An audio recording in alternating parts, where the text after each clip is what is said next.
Speaking of that, I mean, I know you have multiple different lines of income now that you've kind of worked on since we started working together. So maybe share some of the things that you've been able to do now that you've have more leverage, more consistency in your business without you having to exchange time for money. What have you been able to create since?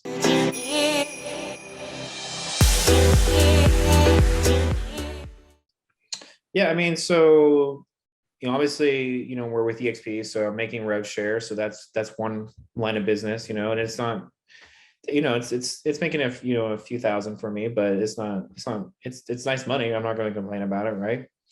And Few thousand then a month? No, Steven? Few what? thousand a month now? Yeah, a few thousand a month. Yeah. Awesome. And you've done like literally like nothing for that. It's just something that just organically has kind of grown as you've built your brand. Yep, exactly. Yeah. And it keeps growing more. I mean, we're starting to get more and more inquiries as we're, becoming the fastest growing team in our state, like that's, building that national attraction is starting to happen now. Amazing. So that's one business line. What are some of the other things you've been able to create? And then this year we went all in on a mortgage company. So we started a mortgage company January of this year. So we've already closed $4 million worth of loans. We have $4 million pending, and we have another $10 to $12 million worth of pre-qualified buyers out shopping. So Awesome. yeah, and it's been nice. I mean, we created. I mean, obviously, we have a great lending. Great lenders. It's a challenge, right? Like just like anything new, it has been a challenge. They have overcome the challenges. I mean, we've had some hiccups along the way, but they've been really good on adapting as we're growing quickly. I mean, even everyone's been surprised about how fast we've even done. How fast we've grown. Um, so that's been really nice. And it for us, like for me, like we have an ISA department, right? So that was one of the things that obviously you have and you helped guide us to launch.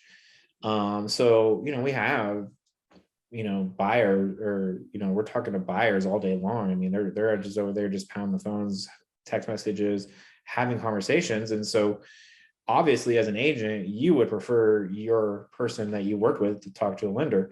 So we're just giving them that option. And then the lenders are very integrated in our systems that they are reaching out to these people as quick as possible.